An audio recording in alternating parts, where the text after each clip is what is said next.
Hello, Jeando. Hello, Kevin. I think today we should talk about one of AFM Alexander's most important concepts that people may or may not have a correct understanding of in the Alexander technique world. So let's talk about psychophysical unity. What does this mean?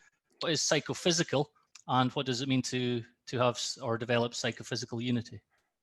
Yes. Well, I'm going to start badly with that because we can't develop psychophysical unity. We are a psychophysical unity. So you can't do anything about it. It's a fact. Well, now, where does my knowledge of psychophysical unity comes from? Is a first question that I need to answer. It's mainly from reading Alexander's books, in fact. You cannot get, I think, a very profound or significant understanding of psychophysical unity if you only have hands-on, if you only receive the lessons, and if you hear your teacher saying things about psychophysical unity. It's a great principle of the Alexander technique.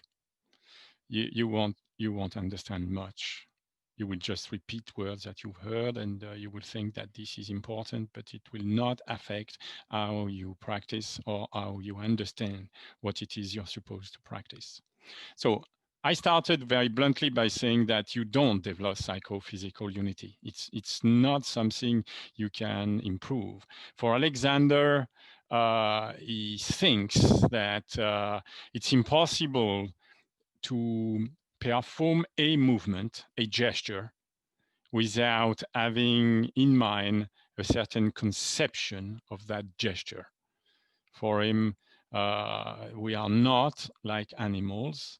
Animals, they don't need any sort of conception of a movement. They just reproduce, well, the movement that they can do, that they're used to do. Yeah, with human beings, the situation is a bit different. So from the start, Alexander makes a great difference between speaking humans and animals that don't speak. And that goes well with, as you know, my interest for shortening the gap between what the verbal expression that we use, the speech that we use with ourselves to guide our actions and our actions. Alexander found there was a big gap between what he could say and what he could perform. So the whole idea is not to improve your psychophysical unity, your psychophysical unity, but is to use the psychophysical unity, because your actions can be either guided by what you feel, and this is a form of psycho activity. What you feel is a form of pre-intellectual thinking, and what you feel is going to, in fact, develop in yourself a certain understanding of movement that is pre-intellectual. So you have a pre-intellectual or somatic understanding of movements, and we will see that you perform actions, and these actions are completely determined by what it is you think. So let's go and see how Alexander first presents it. So I'm going to share a screen, and you will see. That's the second book, the book that Alexander considered the most accomplished. It's Constructive Conscious Control. In the 8th edition, it's page 79. It's a chapter, it's the very beginning of a chapter called Incorrect Conception, so it's not difficult to find. And what he says is, in the matter of conception, the first step is to convince the pupil that his present misdirected activities are the result of incorrect conception and of imperfect sensory appreciation or feeling of movements. So that's the starting point of the chapter of incorrect conception starts with that sentence. So it's quite easy to demonstrate to a pupil that he has misdirected activities.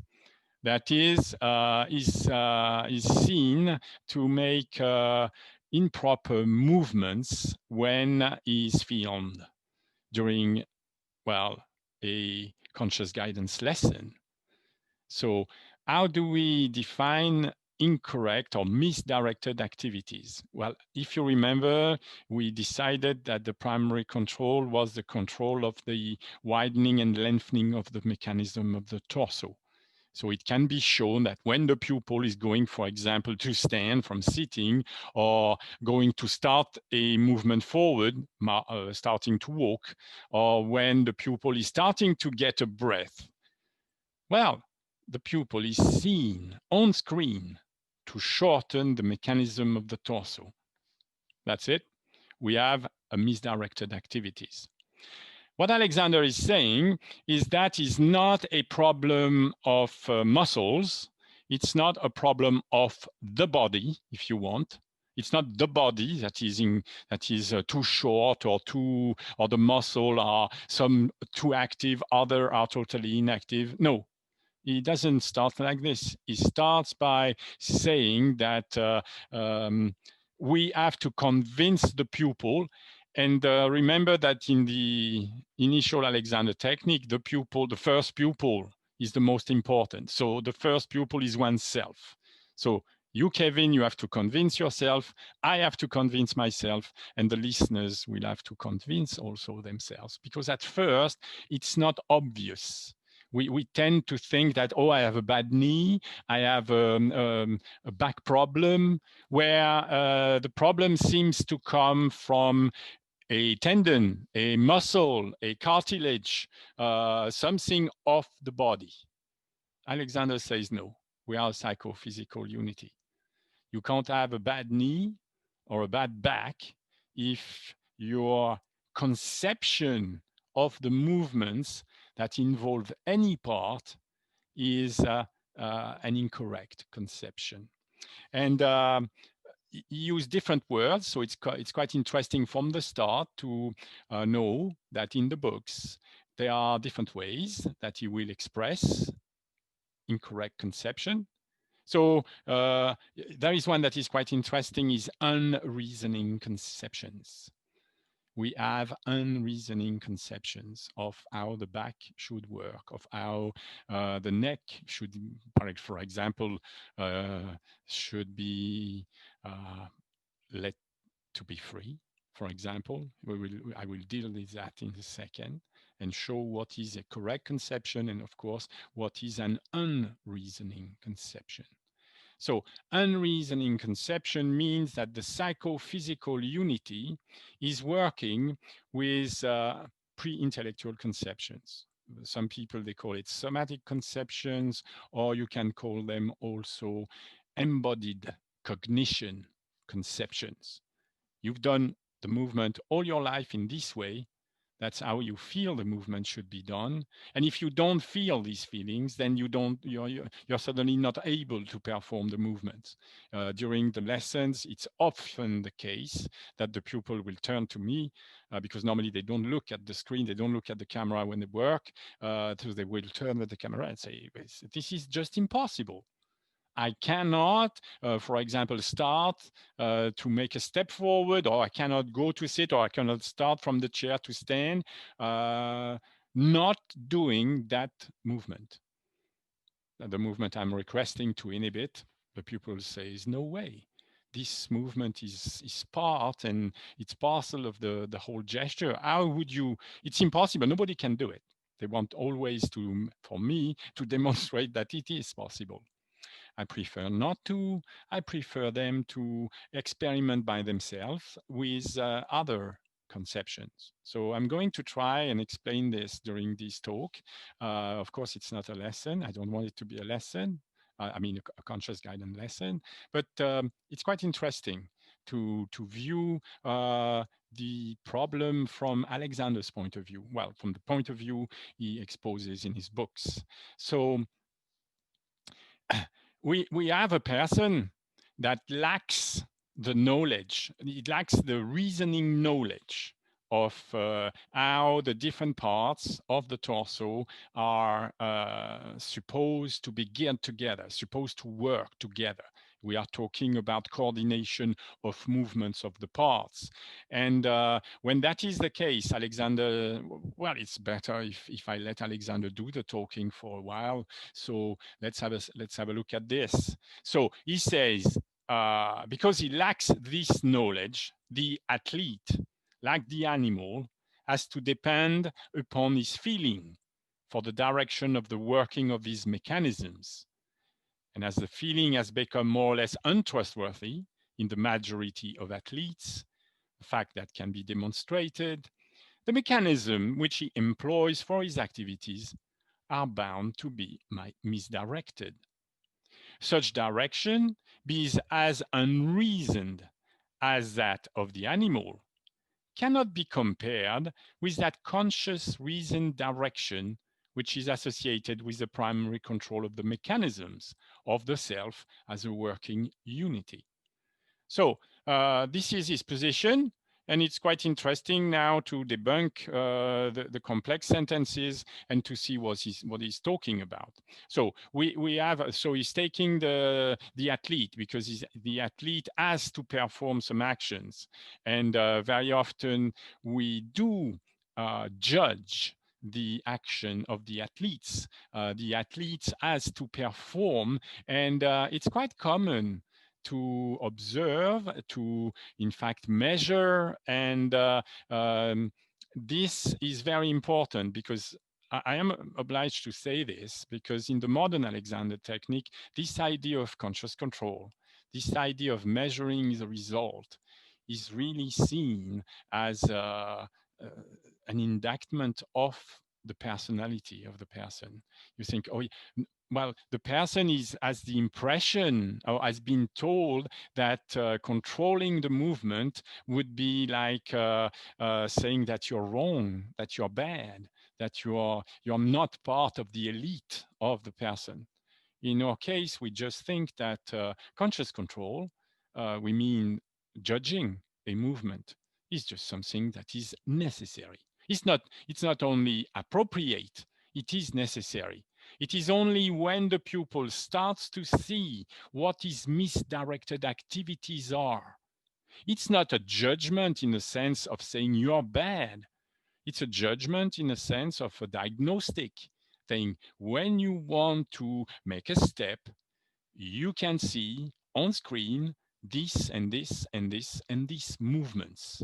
These movements together are shortening the mechanism of the torso. Do you want them? Do you want to continue performing this shortening movement, these narrowing movements?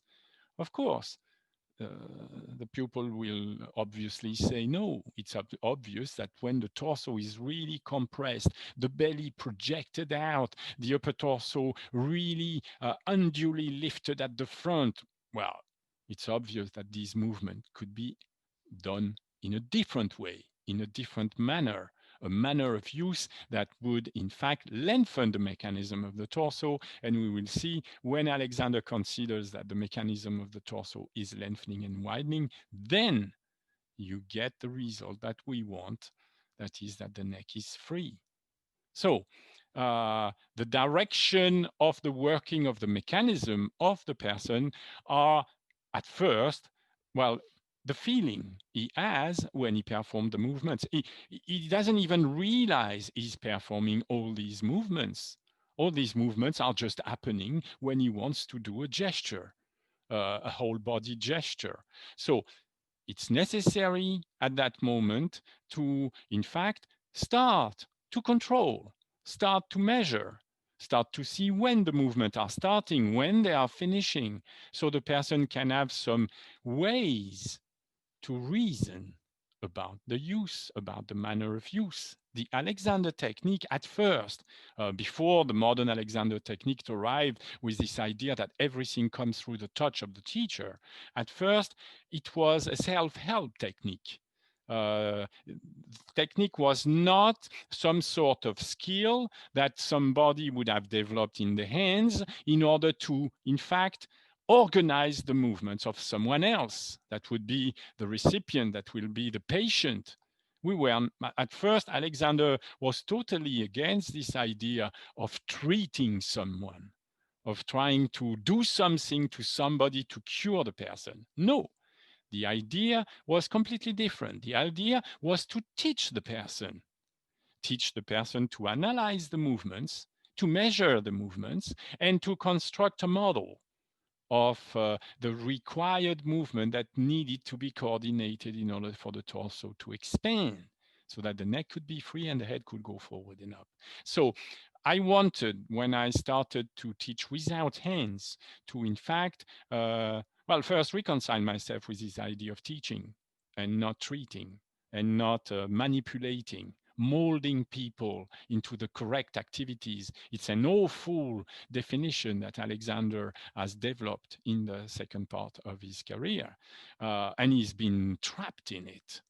And the result is that obviously his followers have lost, in fact, the model Alexander was developing. I've shown in the last interview, I really encourage people to go and see that interview. It's very interesting to see that when we look at what is the mechanism of the torso and what is the movement that are lengthening the mechanism of the torso, well, it's obvious that the modern Alexander technique, somatic teachers with their hands, are not at all reproducing the model Alexander was using to direct both himself and his pupils. So this idea that the somatic is going to tell you, is going to increase your knowledge, well, for me is really not working, really not. So we have a direction that is at first unreasoned. Any pupil will have learned to walk when he was 1 year of age, 1 year and a half. So you don't learn by reasoning when you're 1 year and a half. You just learn by the somatic process of trial and error, and you feel the best that is for you. And that is why so many young, very, very young children have poor use. It suffices to observe the little children, age 2 or 3, to suddenly realize that this romantic idea of the perfect child is just a fantasy that you can develop by just watching only pictures that show, well, sort of good organized back in little kids. Well, if you look at them for more than 2 minutes, you will find that this nice organization that you can take a picture of is soon to disappear totally. And the little person, has well, on 8 hours, we will misuse the self very much during 7 hour and a half, which does not make for a good future. At first, these defects are difficult to see, but you can already imagine what's going to be the effect of reproducing the same errors, the same misdirected activities, time and time again as the kid is going to grow up. So we have this question in this sentence that Alexander says that you cannot compare this subconscious direction, this unreasoned direction, with the conscious reasoned direction, which is associated with the primary control of the mechanism. So once again, it's necessary to stop a second and to just check out what we mean by the primary control of the mechanism. And the best, in order to have an idea, is to just follow what Alexander is talking about, because many people have this idea that the primary control is a certain organization of the head and neck and head and neck relative to the back. Well, this, of course, has been written by Alexander much later in the fourth book. And so here, I prefer to have a very, very simple view that is exposed many times during the books. There are many different quotes where Alexander is going to exactly explain what we mean by the primary control. What is it that we control first? That's what I call primary control. So just before going further, let's have a look. He's talking about how we organize the torso during everyday activities. And he says, now the narrowing and arching of the back of the torso, already referred to, is exactly opposite to what is required by nature and to that which is obtained in reeducation, coordination, and readjustment. That is, widening of the back and a more normal and extended position of the spine. And that is where primary control comes in. Moreover, if this condition of the back be first secured, the neck and arms will no longer be stiffened, and the other fault will be eradicated. So this is important not for beginners. This is important for teachers and students alike, because of course, teachers and students, they have heard about the primary control before, and their views on the primary control are, well, the modern Alexander technique views. Here it's very different. Here we don't have a direct order to free the neck. It's absolutely obvious. The neck is not free, not because of the muscles of the neck that are directed or because the tonic activation is not correctly dispensed by the brain to the parts. No, it's not that. In fact, the neck is not free because the condition of the back for a free neck do not exist. It's as simple as this. For the neck to be free, the back must be organized so that it's lengthening and widening. The widening of the back and the more normal and extended position of the spine will just produce the free neck. So the first idea, and I'm going to show you again a comparison of images that we've seen last week, is this idea that when Alexander is working, well, he's working to organize the movements of the different parts of the torso. As a result of his organization of the parts of the torso, we see a certain organization of the upper thoracic spine. And as the upper thoracic spine is directed forward and up, the neck spine, the cervical spine, is directed forward and up. And as a result, we see that the head or the face is forward of the whole mechanism of the torso.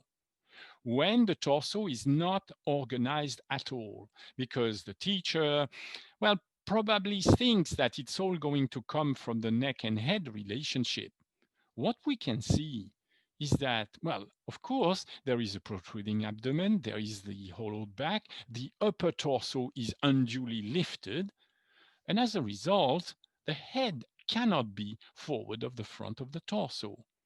So the primary control is always to look at how is the pupil organizing the movements of the parts and understanding psychophysical unity, that if the organization of the parts is incorrect, if we see misdirected activity, it means that the conception the teacher has of what it is to let the neck be free, that is organizing the movement of the different parts of the torso, is incorrect. So I like doing this. It's a hobby of mine. I am taking pictures on the internet, and I'm comparing the conception the person has. So again, here again, we have a teacher and a pupil. It's a modern Alexander technique teacher, of course. And what we see, first of all, looking at the teacher. First of all, looking at the teacher, we see that there is a shortening of the back. There is a shortening of the back because we can see that the upper torso is unduly lifted at the front. As the upper torso is unduly lifted at the front, we see that the shoulder blades are protruding, that the upper torso is much further back than the lower torso. So in that conditions, there is a hollowing of the back. The hollowing of the back is just the fact that the upper torso movement is much too great backward. And as a result, again, we get the, in fact, protruding abdomen. So in that case, as a result of that movement of the upper spine. So there is a very marked curve of the spine at the back, which for Alexander is a shortening of the back. We will see later what we mean by narrowing of the back. For the moment, we have the shortening, this is for sure, and we can see that the head position in space relatively to the line of the back, well, is clearly backward. Observe the position of the pupil's head relatively to the lower back, and you will find that the pupil head is very far forward of the lower back. There is a hump at the top, meaning that there has been a rotation of the rib cage. That's what Alexander has been working at during the whole lesson. Is worked at, in fact, making the rib cage rotate around a certain rotation center, very, very clearly at the front, and it's very obvious that now the sternum is seen as vertical. As a result, we have a hump at the back, and we have the head very far forward of Alexander's left hand. In this case, well, these conditions are not applied. Apparently, the teacher is very, very interested in organizing the head and neck of the pupil, and you will find that what we see with the teacher is exactly reproduced with the pupil. There is this idea of having the head and the neck really aligned on top of the torso. Yes, as if the person was leaning on a table, on a flat surface with very little books. So there is this lifting of the upper chest again. And as a result, we see creases here. You know, it's absolutely clear that the lower back is seen as narrowing, and shortening. So once again, there is a problem here of the region that doesn't come from the region. It comes from the conception of what it is, what is the primary control, what is lengthening the torso, what is widening the torso. This is, for me, an expression of psychophysical unity. The intellectual, or we call psycho for intellectual, the intellectual conception is of lengthening for that teacher has been constructed by receiving hundreds, maybe more, maybe thousands of hands-on somatic lessons. And as a result, he has created in his mind a cultivated somatic definition, a cultivated somatic conception of what it is to lengthen and widen the torso. For me, this is not reason. And in consequence, we see misdirected activities. It's obvious. The abdomen is protruding, the back is narrowing and shortening. The conditions of elasticity and stiffness of the torso are not present. That's what I see when I watch these images. And from this, we need to have a physical understanding of the problem. And here the problem can be resumed. That's what Alexander is showing to, in fact, what do we mean by widening the back? I have already explained many times during these interviews what I think is lengthening the back. So it's lengthening the torso. But what is widening the torso? This is also a psychophysical question of great interest and for us of great importance. Each one of my students, as well as me, we must have a clear understanding of what we mean when we use these sentences. These sentences are not to be, in fact, filled with somatic impressions, as if the mosaic of all these impressions after a while would coalesce into something that the pupil, oh yes, it is evident, I know what it is. I refuse this way of teaching, the somatic way. I think it's absolutely necessary that you have an idea of a reason and diagrammatic representation of what it is we are after. because widening of the back cannot be felt. And you will see why in a second. Okay, again, I'm going back to Alexander because Alexander, in his books, has started to define what he means by widening the back.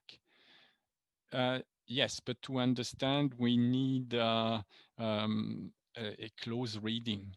We need to slow down because very often, as I've demonstrated earlier, English-speaking people who have a great advantage to read Alexander have also some disadvantage is they understand the words too quickly. And so I have the impression that they don't get the full meaning Alexander tries to convey. That's again what I want to show now. Good. Let's see.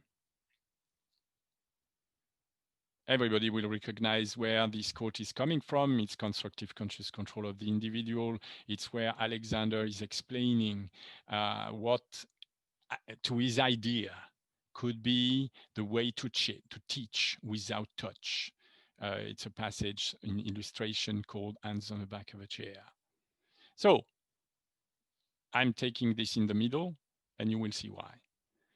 The pupil will now be asked to continue to support the torso in this way, continuing to rehearse his orders, while the teacher so adjusts the torso that the large lifting muscle of the back will be employed coordinately with the other part of the organism in bringing about such use of the respiratory mechanisms that they will function to the maximum at the particular stage of development reached from day to day.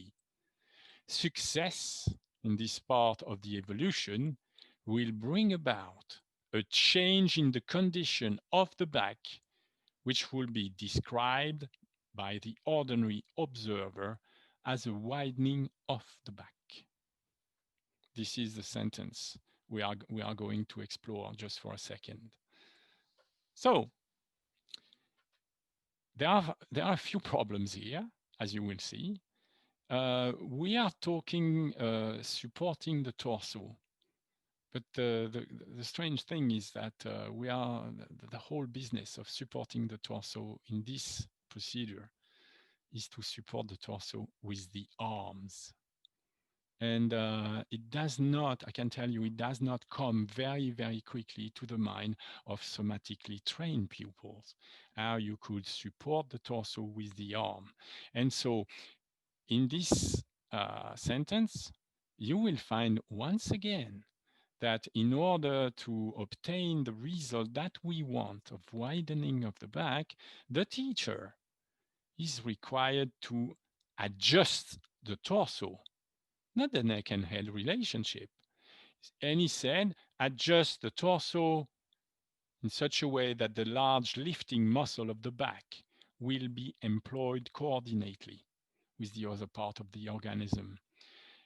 And so for most people, it's quite difficult to engage with this sentence because they don't exactly understand what we mean by large lifting muscle of the back. Very many people, I have asked the question to first generation teacher, I remember, and it was not even clear for them, which you can expect because they were never trained to reason about the movements of the different parts. They were trained to just try to somatically understand what the teacher was doing when they were feeling the lift. So we are talking about support, we are talking about lift here. So what could be these large muscles of the back? Well, in order to understand what we mean by large lifting muscle of the back, you have to, in a way, understand that we are talking of the arms first, and the large lifting of the muscle of the back, very large is in Latin is latissimus, and the largest muscle of the back, which are lifting muscles of the back. They are called latissimus dorsi. Dorsi come from dorsum, and dorsum means the back. So we have a candidate. But there is a problem with this candidate is for many people, the latissimus dorsi is a muscle that is in fact used for moving the arms. Because we have a tendency when we think of muscles to have a very, very narrow view of function. We know that the muscle, of course, is attached to the internal part of the humerus of the arm, of course. And if you wanted to press your arm down, you would, in fact, use the latissimus dorsi and contract it, well, in fact, shorten it. The action of shortening the muscle has a tendency to effectively bring the arms down. But the narrow view on muscle activity is to forget that there is what we call the origin. The insertion is under the arm. The origin is in the middle torso. And in the middle torso, the latissimus dorsi, curiously, is not attached directly to bones. It's attached to an enormous fascia, an elastic system that relates the top of the torso with the bottom of the torso and even with the legs.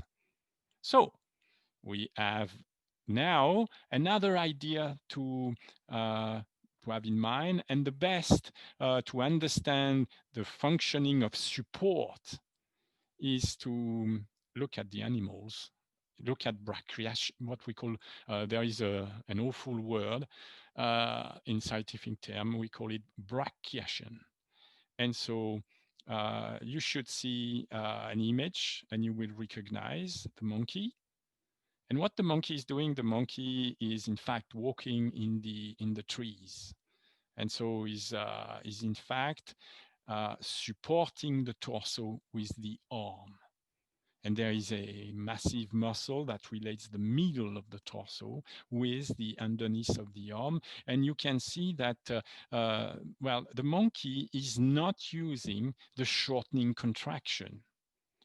He's not trying to bring the hands down. In the support phase, he's just supporting the torso. That's the sentence Alexander was using a minute ago, if you remember. So the muscle is not using in shortening. The muscle is used by stretching. So there is a very marked difference between the two conceptions. One is using all your energy to narrow. The other one is just expanding and using the passive stretch. Because when you have a passive stretch on a muscle, and more so when you have a passive stretch on an elastic fiber, what you get is stiffness resistance.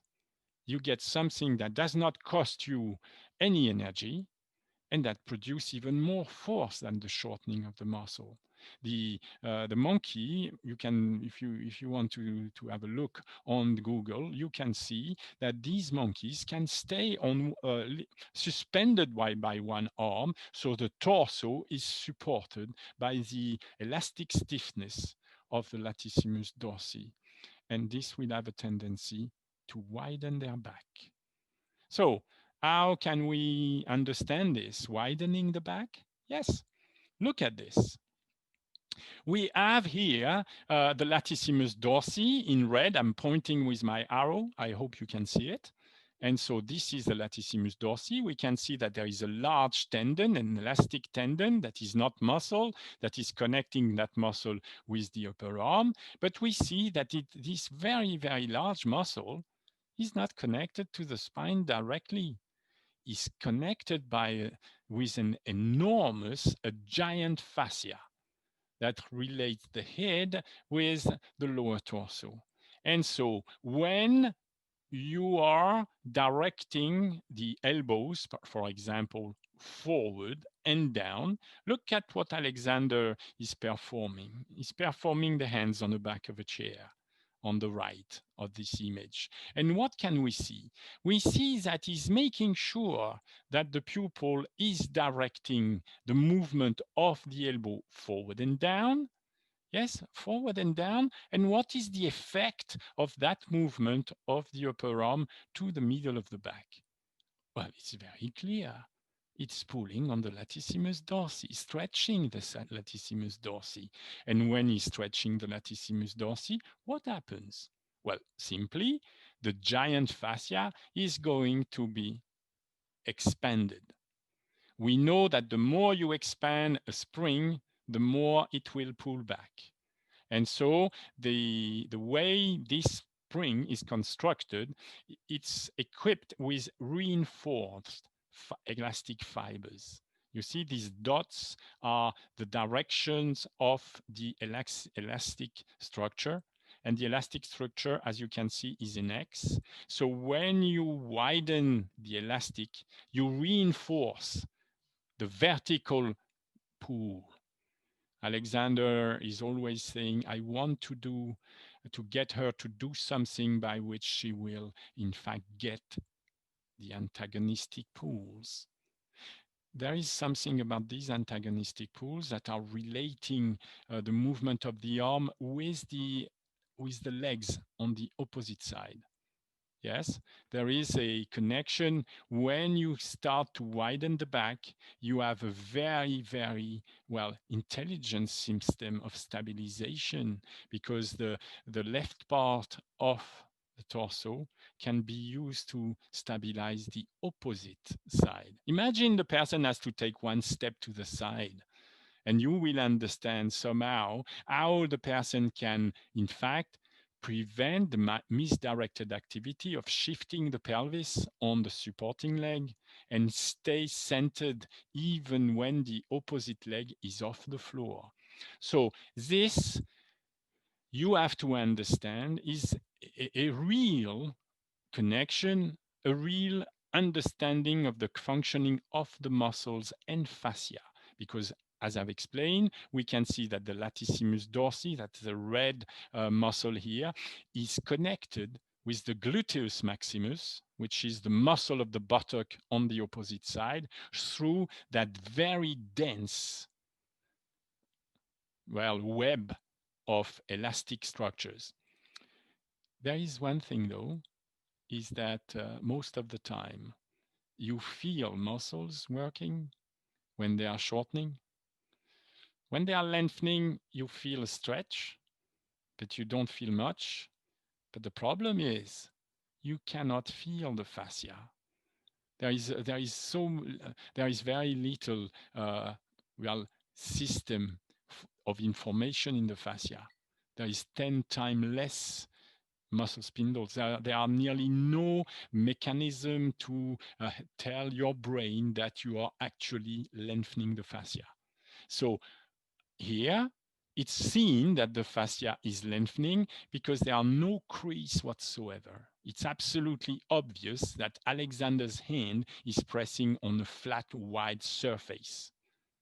This is why I objected to the back of the student in this image, because in the back it's absolutely obvious that if you were to place your hand on the lower back, you would see that as the elbows are directed backward, as the shoulders are retracted nearly on the same plane as the back, there cannot be any stretch of the latissimus dorsi.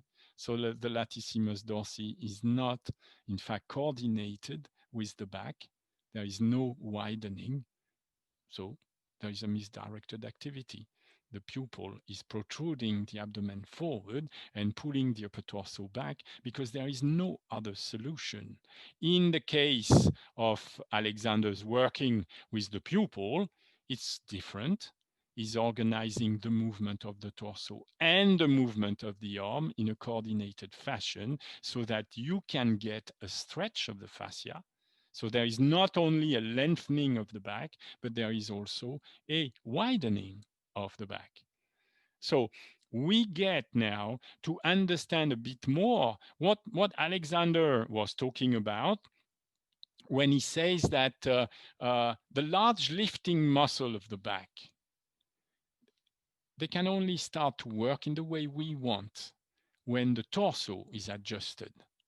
Because if the middle part of the torso is moved forward, as in the image of the pupil I shown you, well, there is no way you can organize in fact, the widening of the back. The widening of the back will work with the movement of the arm if you coordinate, if you link, Alexander used the expression to link up the movement of the part of the mechanism of the arm with the movement of the mechanism of the part of the mechanism of the torso. So in that case, for example, I will ask the pupil to think about, well, we use the rib 8 line. It's a spot that we can feel on the frontal part of the costal arch and also the tip of the elbow. And the pupil can have in mind that when the hands are moving forward, the elbow trajectory has to be calculated with the movement and the trajectory of the rib 8 line. In that case, the pupil will have a conscious rule in mind, and he will understand also why there is this rule. There is this rule because this is the way in which he can coordinate, in fact, the support of the torso from the movement of the arms. And so in this case, the pupil is going to start to have a reasoned conceptions of the movement which make, in fact, the torso lengthen and widen, which is the primary control to get the neck be free.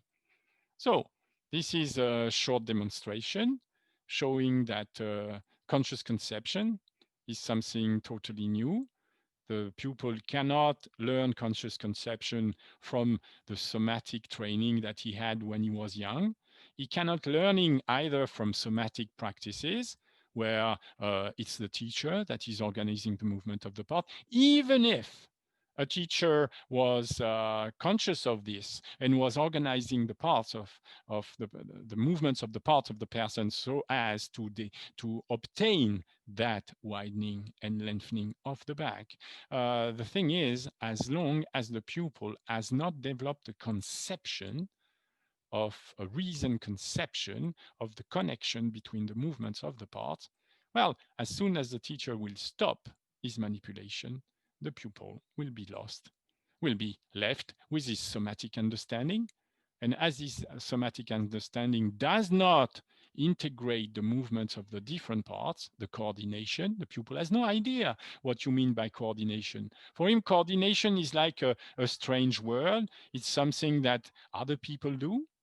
So it's necessary to develop this kind of reason conception. It's necessary at first, well, to work with a teacher that can teach. By teaching, we mean explain. We mean create a diagram, show what it is that is meant by the words that are used in the books. For me, the large lifting muscles of the back are not just the latissimus dorsi, that's one end. No, the other end is the gluteus maximus. Because if you want the lifting and if you want the widening, you need both actions, the diagonals you were talking about. This is fundamental because without, to get the widening, you need diagonals. You understand that to get widenings, you need diagonals? Okay, so on one end, you have the latissimus dorsi that is related with the, for example, in my case, the right arm. But on the other hand, I have the left buttocks.